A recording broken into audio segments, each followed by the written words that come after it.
Voilà, nous allons parler de l'occupation de Bunagana. Occupation de Bunagana, tout le monde est-il coupable? Point d'interrogation. Monsieur Joël Ibi là-bas. J'ai bien prononcé?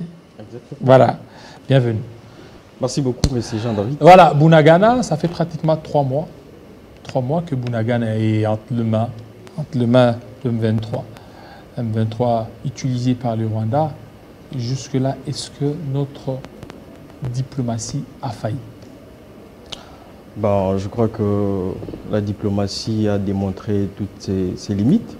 Parce qu'aujourd'hui, nous comptons pratiquement plus de 50 jours que l'une des parties de notre étendue du territoire national est occupée par des rebelles. Et on parle de Bunagana, il faut aussi parler de ces conflits, n'est-ce pas, Kwamutu, qui opposent les Teke et les Yaka. Donc nous sentons une faiblesse de l'État, et ce qui est déplorable. C'est une situation que nous déplorons. Et je crois qu'aujourd'hui, il ne faut plus compter sur notre diplomatie. Je crois que notre armée, elle est là. Et toutefois, il faut renforcer les capacités. Vous êtes jeune, pourquoi ne pas vous enrôler dans l'armée aussi? Il y a une chose que je déplore, parce que vous savez, dans ces pays-là, on a toujours faire une grande communication, on va dire même une forte communication de l'enrôlement de l'armée. Mais quand il s'agit, n'est-ce pas, des entreprises publiques de l'État, là, il n'y a pas de communication. Là, ce sont des nominations qui parviennent des partis politiques. Et donc, c'est déplorable. S'il faut recruter des gens, ça doit être objectif. Et je pense que tous les Congolais, n'est-ce pas, sont égaux devant la loi. S'il faut enrôler, s'il faut recruter, même au sein des entreprises publiques de l'État, il faut faire une grande communication. Mais j'ai quand même un regard un peu particulier avec une forte communication d'enregistrement de jeunes au sein de l'armée. Oui, mais il faut appuyer cette campagne des jeunes. Effectivement, je ne suis pas contre. C'est ce que j'ai dit. J'incite d'ailleurs tous les jeunes. Commençant par vous aussi, pouvez-vous enrôler dans l'armée? Bon, ça dépend aussi. Parce que vous remplissez les critères. À vous voir, vous êtes trop jeune. Vous remplissez les critères? Il ne suffit pas seulement d'être jeune pour faire l'armée. Il y a toute une litanie des conditions. C'est aussi une question de passion. Donc vous n'êtes pas passionné pour ça? Pas du tout. Pas pour l'instant. Pas pour l'instant. Et pour l'instant, vous voulez faire quoi? Pour l'instant, nous sommes au sein d'une fondation que nous avons lancée depuis 2020. Et nous encadrons des jeunes. Nous sommes aussi dans l'assistance des démunis. Et puis, nous essayons dans un temps soit peu de contribuer au développement et surtout à l'épanouissement des jeunes. En créant des fondations, la fondation, oui, mais la fondation, il faut de moyens, il faut de l'argent. Effectivement, Jean-David, vous allez constater avec moi que nous n'avons pas entendu d'aller, n'est-ce pas, au gouvernement ou soit se retrouver à l'Assemblée nationale. Après, nous allons lancer la fondation. Nous pensons que la richesse, les idées créent la richesse. Il ne suffit pas d'avoir beaucoup de moyens, mais lorsque vous avez des idées, vous pouvez toutefois vous lancer dans l'entrepreneuriat. Et donc, à travers notre fondation, nous essayons d'encadrer des jeunes. Nous organisons des ateliers, des conférences qui abordent des thématiques qui touchent, n'est-ce pas, à cette gangrène qui empêche des jeunes, n'est-ce pas, de s'épanouir et aussi de développer notre pays. Voilà. Et cette gangrène, maintenant, cette fondation depuis 2020 jusqu'à aujourd'hui 2022, qu'est-ce que vous avez fait de concret? En tout cas, nous avons fait beaucoup de choses dans notre actif. Il y a beaucoup d'actions. Je vais dans l'année à laquelle nous avons lancé la fondation, c'était 2020. Nous avions la première action, la plus grande action que nous avons lancée en 2020, c'était de distribuer plus de 6 000 cache-nez dans la ville de Kikwit. Comme vous savez, la ville de Kikwit qui est aussi une pépinière de l'intelligence congolaise.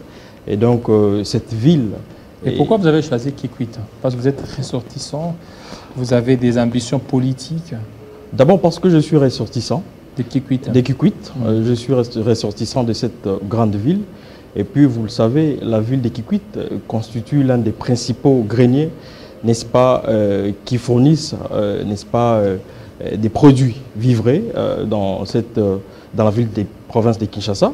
Et c'est aussi cette ville, par là que transitent tous les Congolais qui veulent venir de Kinshasa, des Kasaï, passent par la ville de Kikwit. Et donc, c'est une ville très stratégique et aussi une ville, comme je disais tout à l'heure, qui est considérée comme une productive d'une crème avérée de l'intellectuel.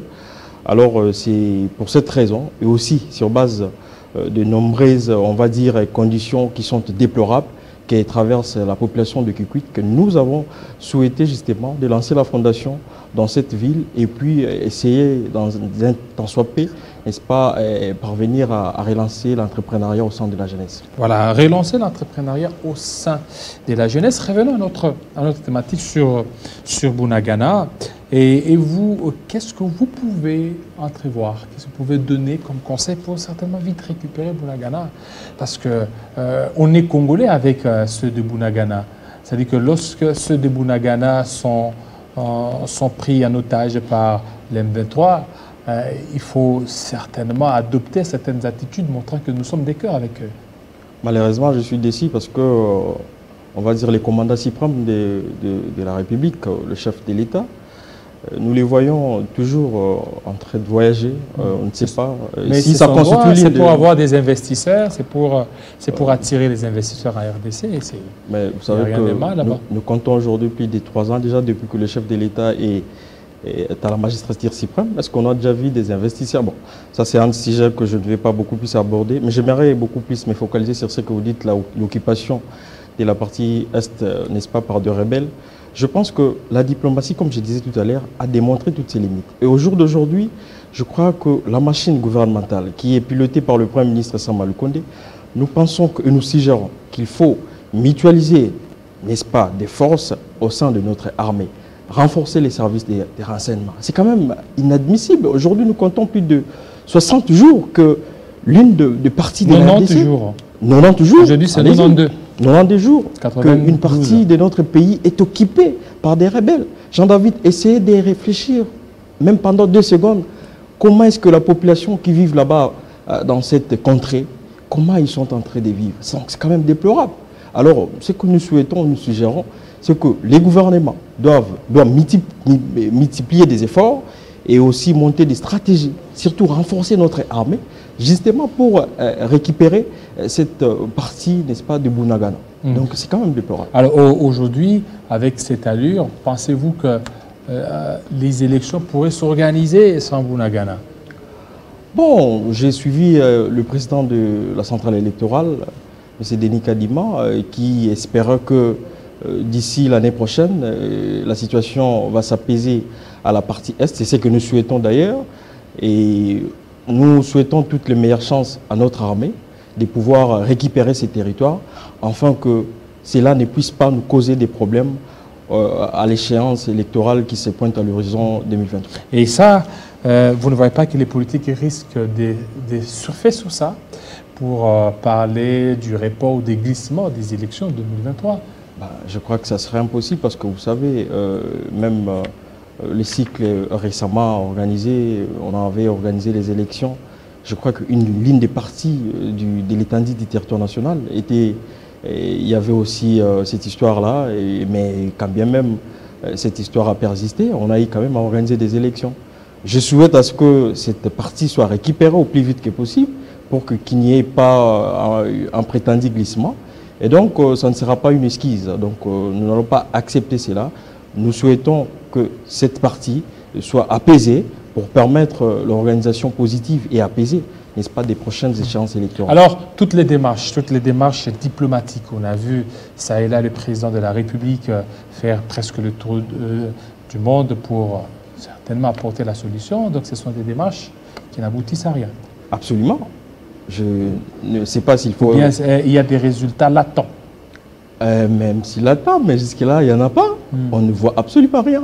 Et le mandat est en train de finir. Le mandat est en train de finir. Je crois que les chefs de l'État doivent comprendre cela, que voyager n'apporte absolument rien. Il faut rester au pays. Parce que vous savez, les voyages de la présidence de la République coûtent beaucoup d'argent.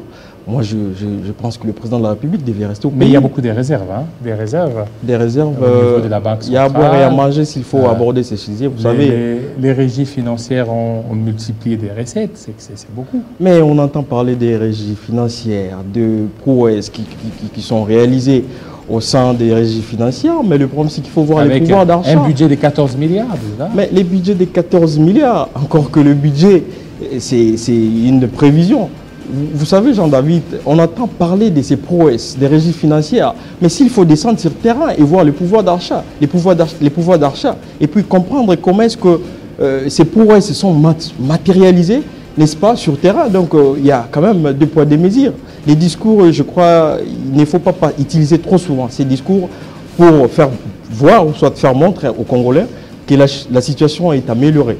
Et les prouesses... Donc, la situation jusque-là, c'est pas encore améliorée. Non, mais la situation n'est pas améliorée. Quand vous dites qu'on la fois passée, l'année, ou soit au régime passé, on payait 120 000 francs, ou soit 180 000 francs, et que vous payez aujourd'hui 300 000 francs, c'est ça l'amélioration. Un fonctionnaire, qu'est-ce qu'il va faire avec 300 000 francs? Il va payer les loyers, il va payer même la régie des eaux, soit la SNEL. C'est même plus. Mais c'est quand même plus, c'est pas suffisant. C'est pas ça l'amélioration. L'amélioration doit, justement, passez-moi les termes, la tautologie, ça vaut son pesant d'or, doit améliorer absolument et concrètement la vie et les conditions des Congolais. Lorsque ces changements n'arrivent pas à améliorer la situation sociale des Congolais, donc je pense que nous sommes en train de faire, comme disait un artiste congolais, tout ça qu'au rond-point. Donc on n'évolue pas.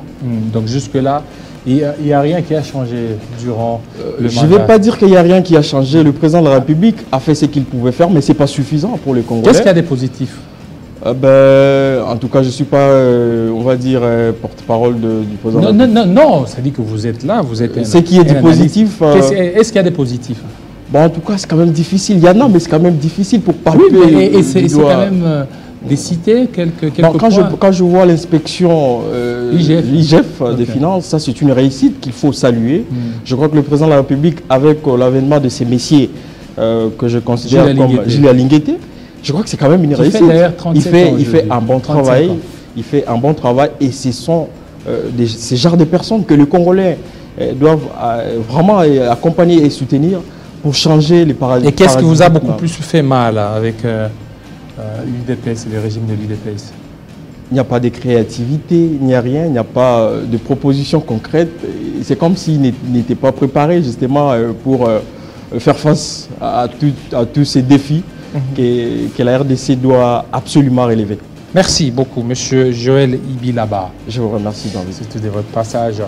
Merci, fidèles téléspectateurs. Ça n'est fini. Restez branchés sur Télé 50 tout à l'heure. La grande édition d'Arlette Boutella y sera certainement 21h à Addis Abeba, 21h aussi au Comores et 19h ici à Kinshasa. Portez-vous très bien et à très bientôt.